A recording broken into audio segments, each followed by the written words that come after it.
Right. Gonna be chill. What's the update with you? My flight just got canceled until next year, so I'm sure something came up with you too. Your flight back to New York To the States, yeah. till next year? Next year. Like I got an email a couple of days ago that was just like, I'm sorry, your flight for September has been canceled. And I'm like, oh, really? So I get on the phone and they're like, yeah, we don't have any flights available until at least the end of the year, beginning of next year, and we still can't guarantee anything flying out after that. And I'm like, awesome. Yeah. You're like, so I live in Italy now. I'm a resident. Well, I had all my flights canceled by Air Canada, and so I got a few tickets that been canceled with different airlines, Air Mexico, Air Canada. I got the credit for some other time. We'll see what happens. The way I got out was just bugging my my embassy and being like, yo, don't leave me abandoned in Peru forever. Right. And they got me this other random airline that had one flight, and they got 300 people out of Peru back to Canada. So I don't know, maybe check in with your embassy or right. See if they got some options for you. Yeah, or maybe not fight it. Maybe there's like a greater reason to keep me here. I'm in between right now. I need to feel it out a little bit. Or chill in Italy. Italy sounds more chill than New York. I mean, New York sounds like a nightmare right now. Yeah, everyone's moving out of the city. Nobody wants to be there. Right. The States in general is tense. Yeah. And I was just in LA, and things are getting worse in LA. So we'll have to see what happens. Mm-hmm. Yeah, I'm happy in Montreal right now. I'm happy to be in my own place with my own stuff and resume things I wanted to do just for myself and see my friends and be able to go out and you know, I just bought this place and I'm really happy to enjoy it and walk out in my neighborhood and eat what I want. But at one point, you know, I live alone now, so I get kind of lonely. But at one point, I'm going to probably want to go back to Peru and just go back to just like nature. And as soon as it gets too cold here. Really? Oh, yeah. Once it becomes like October-ish, I'll probably go back to Peru and spend a bunch of months down there. Just being in nature, family, ceremonies. Yeah, and then keep on seeing what life wants for me. Yeah, that sounds like a plan. Yeah, even though we can't plan. Plan of no plan. Exactly. Right, the plan of the plans that don't exist. Right, which has discomforts, but you know, it's part of whatever has to go right now. The letting go, the allowing, the impermanence, the surrender, the almost doing nothing, not in a lazy way, but in a, you know, in a trusting that the universe will give you exactly what it has to give you, and just kind of like be the witness to it, you know, and know that everything's perfect and beautiful just the way it is. Are we starting the show already, or are we just... I mean, it sounds like it, so let's go with it. So you've already touched on it a little bit, how your experience has been with the lockdown, but I know that up until now, there's been another journey before you were in Canada. What was that like? What did that bring up for you? What have you learned about yourself? How did you experience it? Mm-hmm. So before this, I was in Peru for around 7 months. I went to visit my parents who had just bought some land. Well, they had bought land like around 8 years ago, and they had just finished building their house in that land. So I went to hang out with them and, you know, enjoy some good times with family and nature. Kind of like say, I own my life and I want to just do this thing that's for me, not always, you know, because in my life, I I go from place to place doing my art for others. My life is kind of like not sold to others, but whoever needs me, I go there and I serve them. And I'm all over the place, and it's beautiful and I enjoy it, but it also gets very tiring. And at one point I'm like, okay, like what's for me? So I was like, okay, let's spend the winter for yourself. Let's enjoy nature and family and all those blessings. And it was all good. It was nice 3 months and a half, more or less. And then one day before going back to North America, the border closes on me. And it just kind of like my life changed at that point. I had to stay there for 3 extra months, which sounds little, but when you're there not knowing like when you're going to go back home and all your jobs get canceled, and I kind of like lost my girlfriend in the process of it, and just everything's kind of like changed. Just the vibes changed. And now I'm back home and I kind of like, okay, everything looks the same, everything seems fine, but there's a different vibe of where I gotta like reinvent myself. And you always think you always got there to the next level, and you're like, okay, now I'm amazing, and now everything's perfect, and now I'm just gonna enjoy it for the rest of my life, and everything's blessed. And life's like, nah, it's whatever, dude. Start again. It's like, fuck, dude, why are you doing this to me all the time? But whatever. It makes me stronger and better, and I surrender to it all.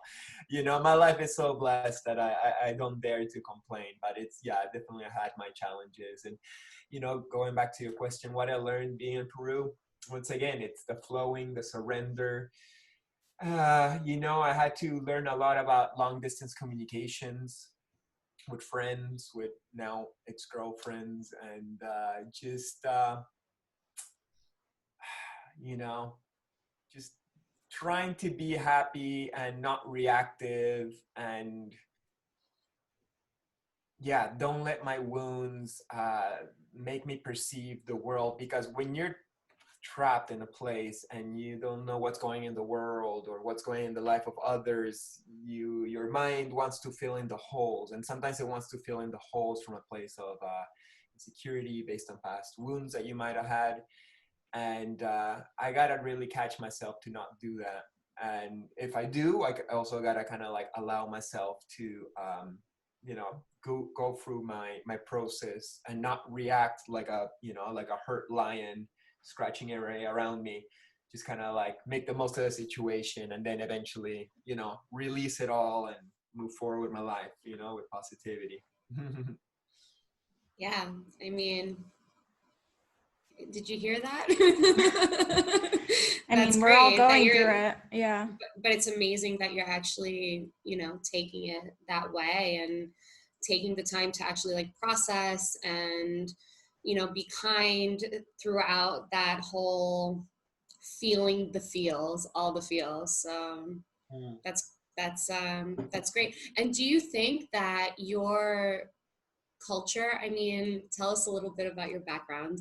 You are Canadian, Peruvian. What do you feel most connected to? And do you feel like your background has inspired any of these ways of thinking? Well, I was born in Ottawa, Canada. And at age 4, I was taken to Lima, Peru. So at 4 years old, you're still trying to figure out what the world's all about: language, the way people behave, nature, seasons. And going from Canada to Peru was a big shift. So it kind of like confused me as a kid. I had to learn a new language, and all the kids in school were totally different acting from the kids in school in Canada. So I always kind of felt like off and weird and strange, and my ways of reacting to trying to like get in the groove of things was always off and weird. So I was always being a weirdo. It kind of like shaped me who I was. Growing up in Peru is definitely changed me from what I could have been growing up in Canada. I enjoy it. That's not a complaint.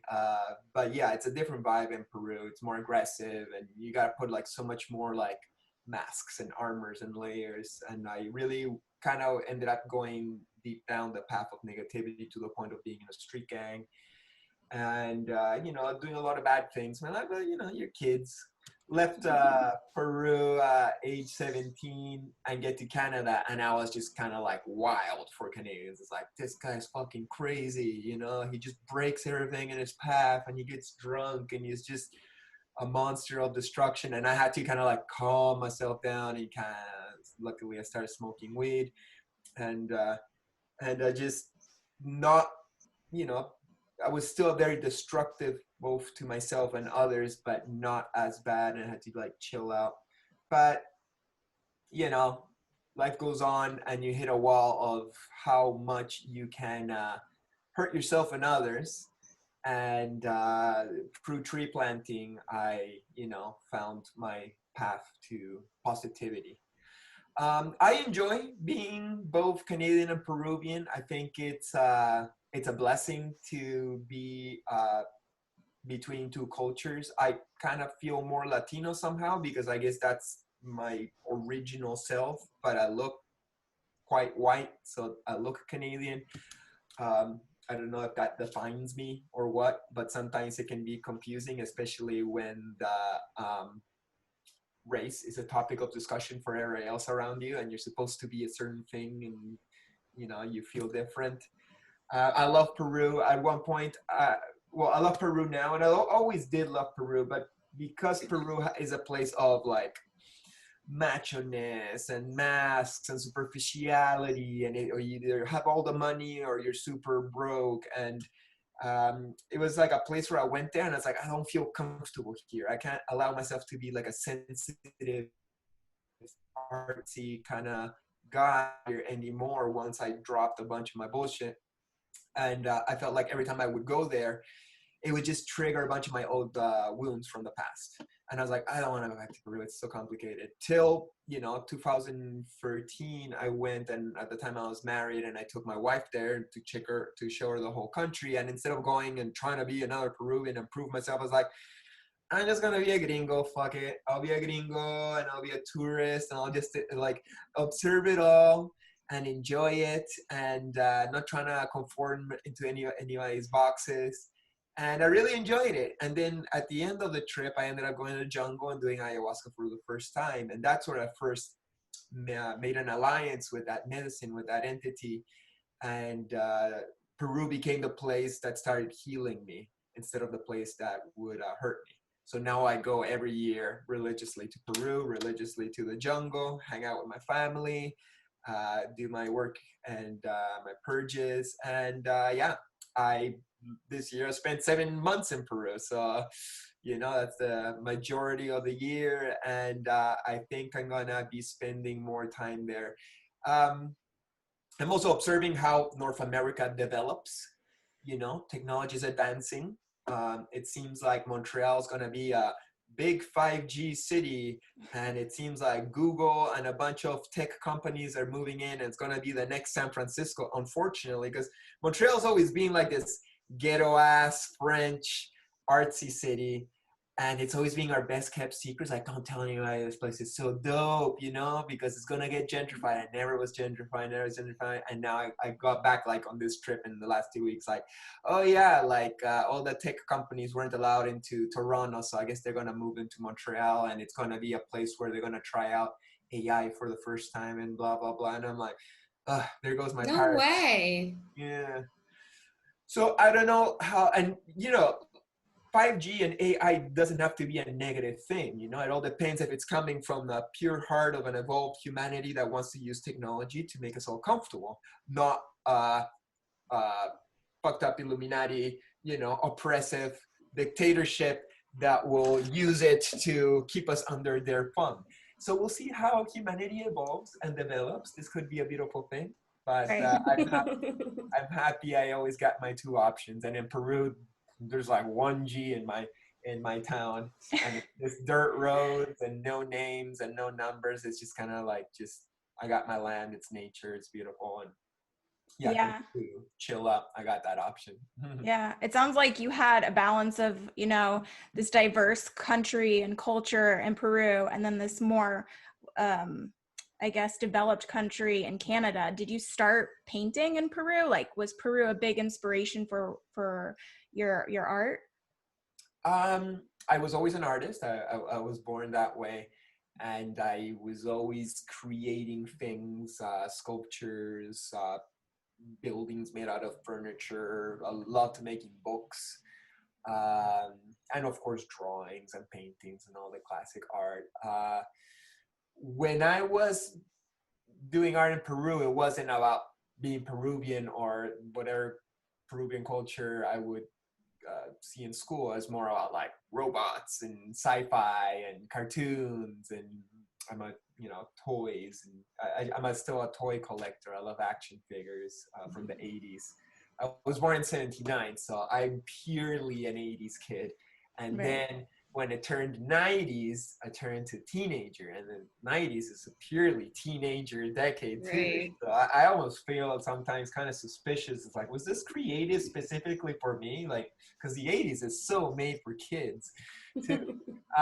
So all that stuff really influenced me. I guess like even in Peru, I was still kind of agringado, I really like the American stuff. And it was so hard to get like American toys in Peru because there wasn't importation until 1990 when one president's like, okay, let the gringos import their things or whatever. Um, so yeah, and it's still, I'd say my art today has a lot of the colors and the flavors of the 90s and 80s culture. Um, yeah. Yeah, what is your art process like? Like, what really inspires a lot of your work and how you develop a piece? Um, that really depends on what I'm trying to say. It's not like I always do the same thing. I do sculptures and paintings and drawings and illustrations and videos sometimes, and I do a little bit of everything, and it's all about like, what do I have to say? Like, I got this energy in my chest. It's like I need to express this thing, and how's the best way to do it? And sometimes like, okay, think watercolors, or oh, spray paint mural will be the quickest blast of this particular code you need to get out of yourself right now. Or acrylics is like the way I do canvases the most. And when I do that, that's when I'll do a lot of sketches in my sketchbook with pencil and figure things out, composition, and then I'll do the drawing on the canvas and fill in and, you know, um, do my textures and shading and Right. highlights and etc. I got my steps for the thing is like I got different styles with different steps and different mediums, so it's hard to generalize. What inspires me as to I'm inspired by everything, really. Like I usually paint what I love, and I love a lot of things. There's so many beautiful, lovely things in this planet. I could list them. There's culture and music and trees, and I know everything. I look around, and I definitely like to position things that I love all around me in my home. But yeah, I just love so many things, and I like to do paintings to express my love for those things. A big part of my art process is expressing how I feel too, maybe good or bad. It'd be awesome if all I did was feel good, and sometimes I feel bad too, and that's okay. And it's good to have my art to reflect in it and see myself in the mirror, understand it, process it, and release it, let it go, because I can't hold on to negativity for too long. It's just a way to see myself in a well-rounded kind of way. Yeah, were there any particular artists that you looked up to growing up, or anything that really gave you that creativity and inspiration? Yeah, there were a lot of artists that I liked growing up. Depends on the scene. So basically, I grew up as a skateboarder in the 80s, and when we first started receiving our boards, um, it was art I'd never seen before, like all these monsters and skulls and just really intricate, colorful things. Maybe you could see that in like punk rock albums or things that were more accessible in North America than it's in Peru. But the skateboards was the first time I was like, whoa. So I'd say like Jim Phillips would be one of the first artists that really, like, I was like, damn, that's a really good drawing, and the colors and like the themes, like, whoa. I want to do this. So I ended up doing skateboard graphics for many years of my life, inspired on that. Psychedelic art I love, album art I love, just t-shirt art, classics a little bit too, for sure. There's good stuff, but the subject matters are not so much for me many times. I don't know, there's just so many different kinds of art. And definitely I find toys to be such a great art form, the design of all these characters, and once again the colors and the narrative or story behind it, just the imagination explosions, like so much of it in this planet. Like I think humanity is so fucking awesome, like the things we've done, and I'm just so stoked, you know, finding so much magic. My life won't be long enough for me to find all the magic that there's in this planet. But I like traveling too. I started traveling for many years, gone over 40 countries, and I just love observing cultures and you know, seeing how they do their thing, you know, and just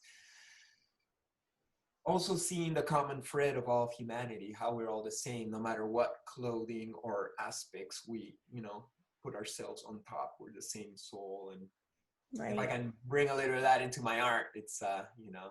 Yeah.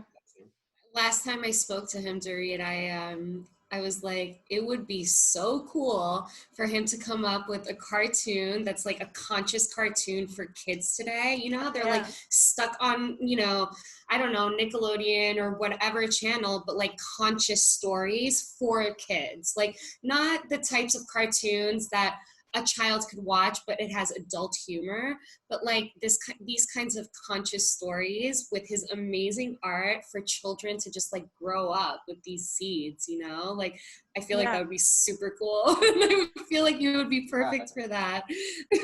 Completely. I feel like that's been stunted for a while. It kind of like tells the same story over and over again, but in different, you know, characters. And it's not always promoting the most positive way of living. It's like promoting like bullying and a lot of clickiness and all of that.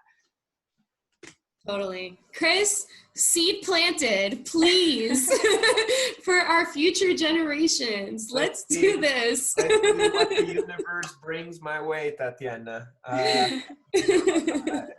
I'm open for creation, and right now I'm focusing on my book. That's the current main project, and I'm always kind of like, you know, karate blocking all these jobs. Like once a day somebody's like, hey, make my art, hey, please do this, hey, do go there. If anything, like everything being canceled is like, okay, like half the things that come my way, I don't have to even deflect it anymore because it's just not happening anymore. But still every day people are like, please this and that, and I gotta be like, no, I just want to do my book, guys, please leave me alone, but I love you. And and so once I finish, say like the book, and if say like a LA studio or something comes like, hey, we love your art, we want to do a cartoon with you, I'd be super stoked. There's this cartoon voice dude in LA who's been trying to put me in touch with people, but once again, I'm not trying to push anything at this point. I'm just allowing, observing, things come to me, works. If not, I also kind of like just chill. I'm trying to have the approach of not doing nothing right now. I always do something, but it just in general, like, just you know, flow. Usually in our lives, we're like, I want this, and I go out and I reach it and I work hard, and it's like, I'm ambitious, and, you know, like, you know, this doesn't work for me, so I'll go and I fight it. Now I'm just gonna kind of like lay on my little round floaty in the river and let the river take me where I want, and let God and soul and spirit be that river, and you know that, you know, everything will be blessed, and that yes, I'll always be in action and working on stuff, but I don't have to like force anything. I just kind of, so that's what I'm trying to do these days. I feel you on that too. I'm on that same river. Right. We kind of all are, right? Yeah. Just like whatever's gonna happen, we're obviously not in control of anything. It's just like how we're gonna handle the whole thing. Yeah. Right. Usually we're not in control. Exactly. And we can try our best to force our preferred realities till you get there and you realize like, oh, I actually didn't want that, but I had to get there in order to know that I didn't really want that. Now, as a 41-year-old man, I've done a lot of things, and by now I just gonna like have fun, enjoy my day, and see where that takes me. As simple as it can be. That sounds like a good plan for the no plans. Right, totally. No plans 2020. So, you've spoken about your art and how that is a way for you to communicate, but do you feel like it's helped you grow in any way over the years? Do you feel like that's been part of your growing process? Doing my art, if it's helped me grow, yeah, for sure. Because my art is a way to communicate with my insides. I could just live my life and not know who's the operator of my vehicle life situation. I could just, do these things, and one day I'm angry and I do this, another day I'm happy I do that. We're different people on different days depending on the emotions and the situations coming into our life. With my art, it's my chance to kind of like stop, observe, understand, paint, observe again, understand, and then know better. Okay, I am like this, I am like that. This is how I feel. What do I want? What's my goals? What's my direction? I'm a very introspective, self-observant kind of guy, which can be good and bad depending on the day. Art just magnifies it more. It's like you're constructing a giant mirror and you can't like escape it almost, but then you know yourself really good, and you know your bullshit like super good. And I think the better you know your bullshit, the better you'll be at not continuing that stuff, and just trying your best to be good. And so yeah, I am hopefully growing from continuously reflecting on myself and expressing. And it's also healing, because if I feel bad, I can get on a painting and really fucking get that energy out, and then be like, oh, it's a release. It's like, oh, feel better now.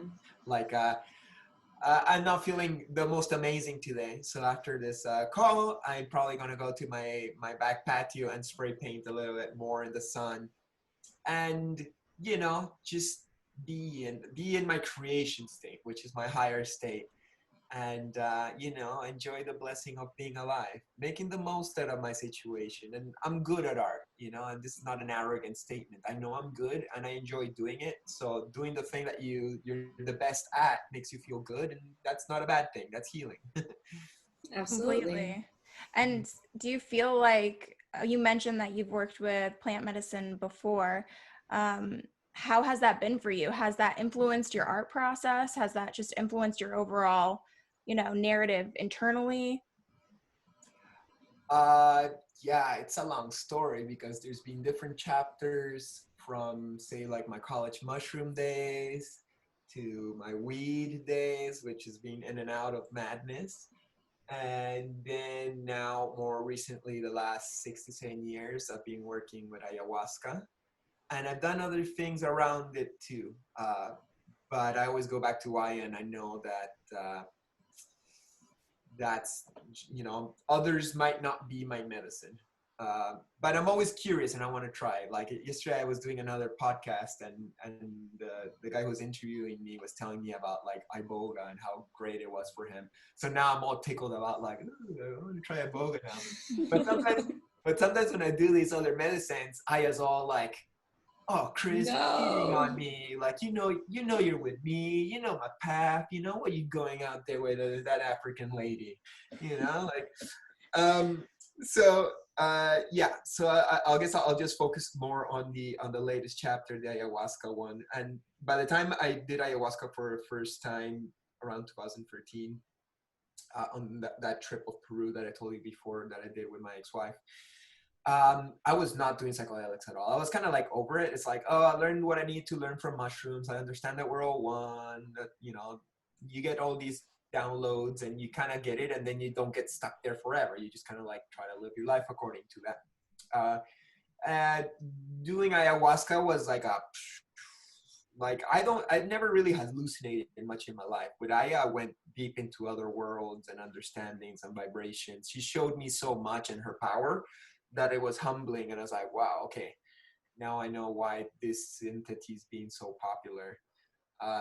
And I thought I was just doing it for curiosity at the beginning, but then when my uh, marriage was not doing very well, and I was getting very addicted to weed to kind of like patch up the sadness that I was feeling, I knew I had to go to the jungle and do a retreat and do master plant dietas to clean out my system and stop smoking weed because I lost my freedom.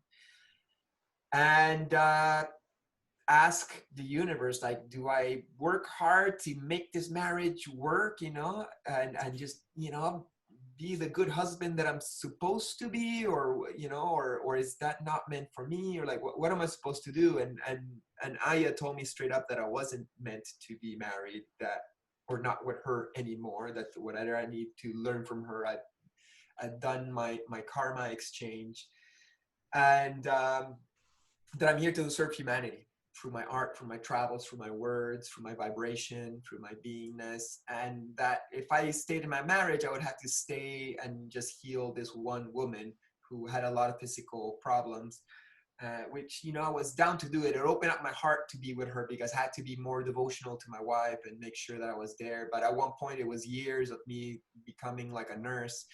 And I felt like, this was not supposed to be my life. I was supposed to like travel the world and shine my light and, heal and be this artist, happy guy for everybody. Instead, I'm staying home and, serving her because that's what I think. Like, no, you're not. That's not your path. It's great that you did it. You became less selfish. But, the world needs you right now, Chris. The world's suffering and you need to be out there.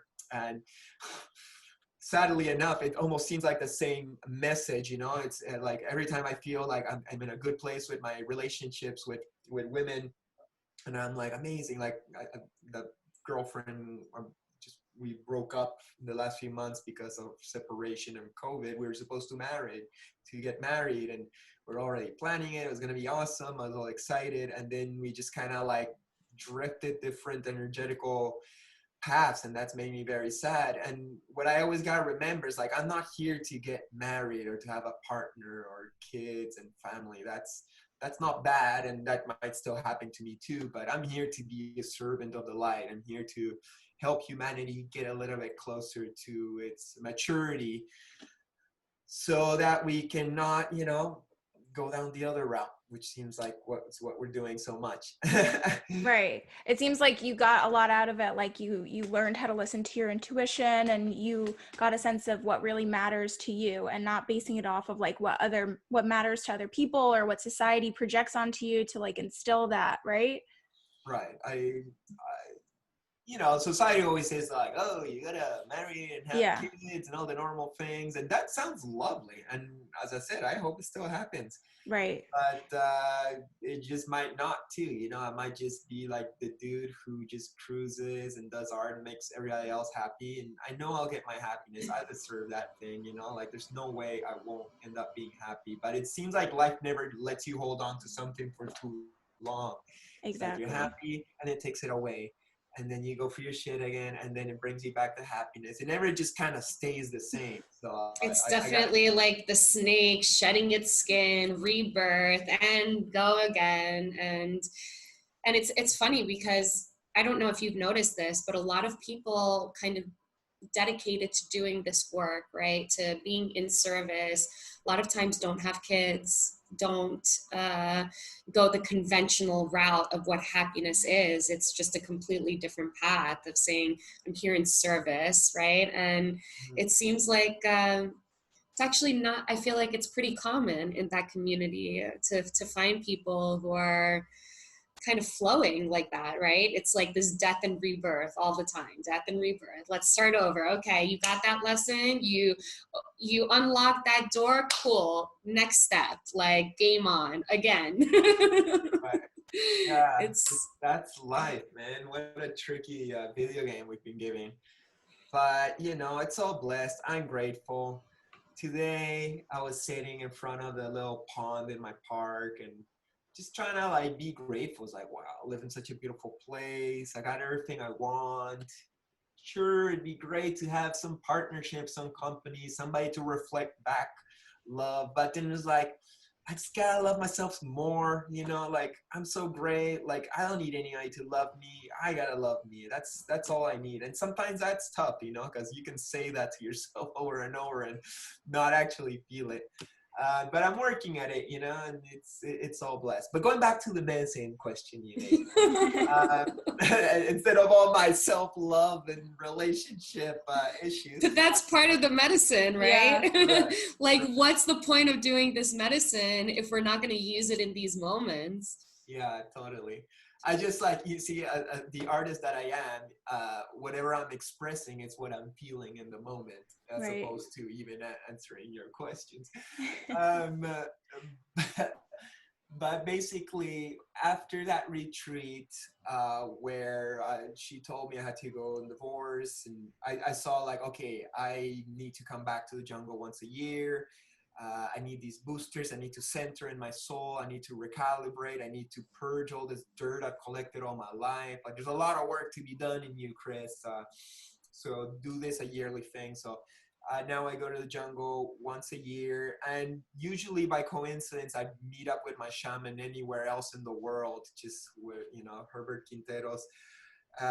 He'll be in Russia. We'll be in Brazil, Florida. It's just we intersect sometimes by synchronicity, and then we do ceremonies, and it's beautiful. So I get like 6 ceremonies out of my year in batches of 2, and yeah, it's beautiful. I always feel like I'm being reminded the same thing over and over again to just be happy and comfortable with myself and grateful and shed my illusions of who I'm supposed to be and just be of service. And the goal is for me not to even need medicine anymore, to just live my life from that vibration. Right. Right. So, but for now, it's a blessing. And also, I do these retreats in the jungle that I teach art, and people come and learn art from me. And then we do ceremonies at night. So I'm kind of like this bridge to some people who are looking for like a good place and situation to get into that medicine. So the next one is in December in Peru. Oh, nice. That's amazing. Do you feel like after your first ayahuasca ceremony that it really changed, your art style at all? Or did it not really impact that? I've always been trippy, even as a kid. I'm a psychedelic person. Right. May I never do a psychedelic in my life. I'll always be trippy, psychedelic creature, like it's just, I'm a cartoon character in a way. Um, that's what I understand once I'm in the psychedelic plane. It's like, oh, you're as alien as us dudes. You're just a human in disguise. And but when I did Aya, she's kind of showing me like all this ancient, I don't know, the source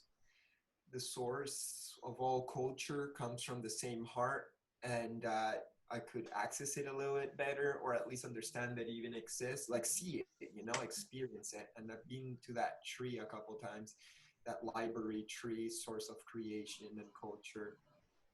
And so my art was always trippy. People for years told me that, oh, you must be doing DMT every day with the art that you do and blah blah. I was like, no, I'm kind of sensitive for those things. And I actually was staying away from ayahuasca for a long time because I didn't want people to think that my art came from drugs. It's like, no, this comes from me. I got my own imagination.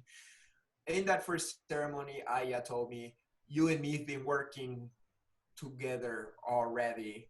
Your life has been your ayahuasca ceremony. You've been doing the work. Thank you so much, Chris. Have patience with yourself. Have patience with your art and your process. You don't need to see a vision and then bring it back and paint it. I'm in you already. I'm working through you. It's a subconscious thing. You didn't have to use your brain to understand it or think it. I'm in the vibration of you. But I was already there because I'm not really this root. I am God. That maybe this portal of the root of ayahuasca can say like, here it is. But God's always there vibing in you. So yeah, uh, it helps me have more experiences that are more clear about God, but God's already in me. God's already me, and I'm always expressing it. So yeah, maybe there's a little bit more of a tint or flavor from that dimension in my subconscious, but I was always it. Right, right. I was already there, and I will always be there.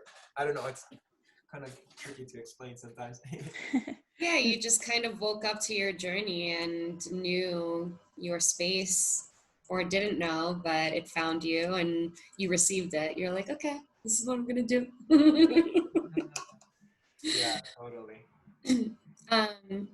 What's your hope? Like, what do you hope to share with people that see your art or get to experience you? You know, what do you hope to leave people with? I don't know if I have an intention of like, when I make a painting, I know I am of service and my art is medicine for people. But when I make the art, I'm not thinking like, what will my fans want? Or like, who should I be so my fans will get the better side of me? Both in who I'll be in any kind of moment, like Tatiana and me have talked before last week. Right. And maybe my vibe of today is different from the vibe of last week, depending on the energies in the air or how I'm feeling in the moment and etc. So I can only just be who I am and channel myself and my higher self and hope that that's what the person I'm interacting with is what they need at that moment. I cannot force or, and same goes for my art. My art is me communicating who I am, what I'm feeling, what I want to see and say, and all these things. And if that resonates with the viewer, awesome. And if it doesn't resonate, also awesome, because even in the incongruence that the viewer might have with the painting, the painter sees the painting is like, that's an ugly painting, or like, I do not agree. Still, they're reflecting in that painting being like, I am not like that, or, this is not me, which makes them see who they are even more.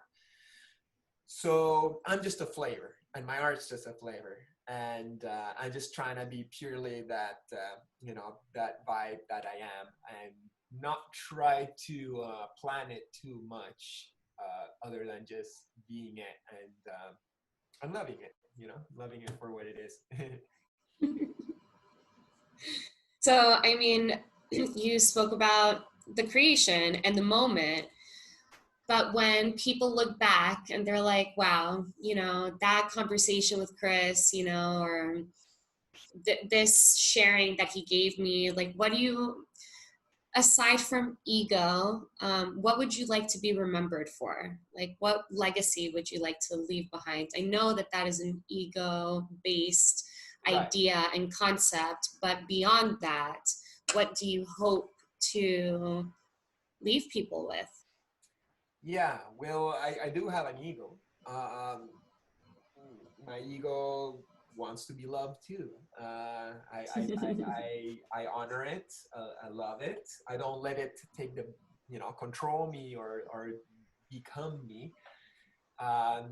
Sometimes it wants to do these great things in the artistic world to be like, look, people, I'm a great artist, give me the appreciation that I should get as a person who's worked so many years doing all these great things. Like there's a little bit of that in me.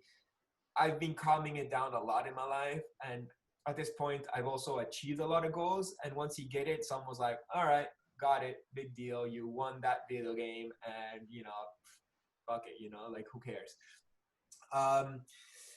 But going past those worldly achievements of maybe getting a big museum show, sometimes they go hand in hand, because say like my ego would be all like, wow, if you got like a museum show where like millions of people could go there and see your art, that would be my ego being like, oh my God, I conquered the art world and now I'm worth it, you know, which is stupid. But you know, my parents would be proud and my peers would be impressed, and ego, but still there's a part of me that kind of likes that, you know, and I try not to make it my modus operandi. But then at the same time, if I do a show like that, it's like, wow, this is going to be a nice, juicy buffet platter of medicine for the mainstream people who don't see that kind of art to go observe, enjoy, laugh, cry, reflect, vibrate, inspire. Like good things will happen from that thing that are for the Most High and for God and for the planet and for service. So it's hard to, like, you know, separate them sometimes. Sometimes that ambitious ego is what helps you get to a platform where two lovely ladies like you even want to talk to a goofy dude like me because I've achieved enough worldly situations. But then the things that I'm saying are not actually coming from those worldly situations. They're just coming from my heart. So sometimes you got to play the game of the ego for you to even get on the platform, and then you trick him and you give him your heart instead. It's so true. I feel like we play that game a little bit, Dorit. Yeah. Well, it's always having the awareness of like balancing the two too. It's like noticing that, yeah, you have an ego that you need to respect, but do you need to allow it to drive everything in your life? No, not all the time, right? But it still exists. Right. You know, we still want to be abundant and comfortable. It seems it's the same conversation about money. Right. Should I have a lot of money? Is it evil to want a lot of money? Or is money just like this, you know, neutral zone exchange currency that helps me be free? Like, I want to travel here. I want to, you know, buy delicious organic fruits this morning. I don't want to take these jobs that I don't like. So if I have the money already, I can say like, no, thank you. I don't want to do that job because, you know, I can pay my mortgage and it's chill. So, you know, it's about the intention and the vibration that you do with it. I think it's totally fine if you're like abundant and well sustained and have lots of money, as long as you're not fucking over people over it or getting corrupted or getting your worth sense out of having that. Yeah, completely. It's all energy at the end of the day too. Totally. Mhm. And you mentioned that you teach art classes. Do you teach a lot of people that have never, you know, experimented in art? And if so, what do you like to recommend to people who have never explored their creativity or say that they're not an artist? Do you like to work with people to help inspire them? Um, it's not common that, so basically people who come to my workshops already do art. Okay, got it. And they're just looking for like, okay, like, you know, may they not be good or good. Sometimes they're really good. Uh, but they come to me because I got something that they don't have. And I had to spend years discovering that I had that, you know, and sometimes it's basically just energy. It's that like, all right, like let's do this thing and manifest. And but I got a lot of technical things. I went to college for 8 years and I've tried many mediums, and I collaborated and traveled and succeeded at the business side of the art career at a time where, you know, there wasn't social media. And so basically I've learned a lot of things, and I'm happy to share it with my art community, especially the younger artists. And when they come to paint in my workshop, maybe be good, bad, or whatever technique they have, I'm very hands off. I'm like, you just do your thing. I can teach you what I do, and if you want to try it out, you're welcome to try my materials, my techniques, my approach. But I'm not here to turn everybody else into mini Chris Dyers. Right. I'm gonna do my thing, and you do your thing because that's your thing, and I want you to be you. Like the most important thing I think in art is for you to be real you. Thus, you'll become original and unique and special.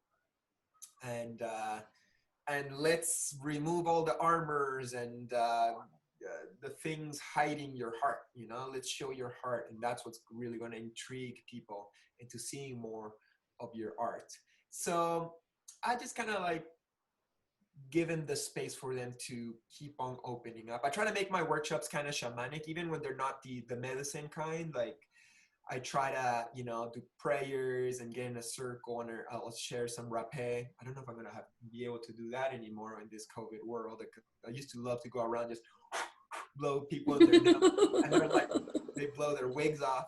But then they start crying like, right. What was that? Totally. But yeah, just kind of like get them in the mood where it's like, we're not just making art here to do some cool shit and be all cool guy. Like, oh, I'm a cool artist in the festival scene and I did that cool painting and we're cool. Like, cool is bullshit, Yeah, make it look cool, like having good taste is beauty, is a manifestation of God. But like, I really want to see real, true heart on your canvas. Can you do that for me, please? That's what I'm asking my students. Show me something that you haven't revealed before. And some students do it, others keep it safe. And I can't force anybody to do, but at least I, ask them and put in that scenario. You had mentioned the last time we spoke, which to me I feel like is very valuable for anyone who wants to become an artist that is afraid because it's not what's considered a good job where you'll make money. And a lot of times our parents will advise us, do it as a hobby and whatnot. For the young person whose dream is to do their art, but they have these kinds of pushbacks in their environment, what would you tell them? Oh, did I catch it? Sorry, there's a fly just coming in. I would say, dear young artist, whatever you makes you happy in life, may it be art or dancing or podcasting or writing books, dear human, whatever makes you happy, do more of that. Don't you want to be happy? Don't you want to do the things that make you happy? Let's be happy. And then the whole money thing, well, we can figure it out. We got this, like, we still got the mind, to figure out, like, okay, like, what's the steps to be successful at a particular path that I want to do? Oh, I want to be an artist. Okay, well, what do I need? Well, I need good art to start. It's like, okay, how do I become a good artist? Well, you got to do it a bunch and learn from the masters and get good materials and practice and develop myself. And that takes years. To become good at anything takes many years. And that's beautiful. Because if you can do it in a second, it would be good, and there'd be too much competition. You got to pay your dues. You got to, earn this success. And that's so rewarding too. It's a beautiful thing to get to the top of your mini mountain and be like, I did it, like I'm paying the rent with my art. What a beautiful thing. That's the joy of being alive and manifesting and creating. So yeah, whoever adult is telling you that there's no money in art, well, that's their own fear that might have gotten in the way of their path. And what job are they doing? Poor guys. There's too much of that in this world. I can't believe living a life doing a job that I would not enjoy. Why am I even living? What, to pay bills and stay alive? Fuck that. Like, I'm not saying, like go and suicide and go game over or something, but like find the thing that stokes you and that makes you happy and that makes you fulfilled and gives you purpose. Living with purpose is important. No matter, my ups and my downs, I always know that my life has purpose and that I'm here to make other people happy. So the depression will never get too bad. It's like, well, at least I'm making other people happy. And that's a huge source of happiness, Right.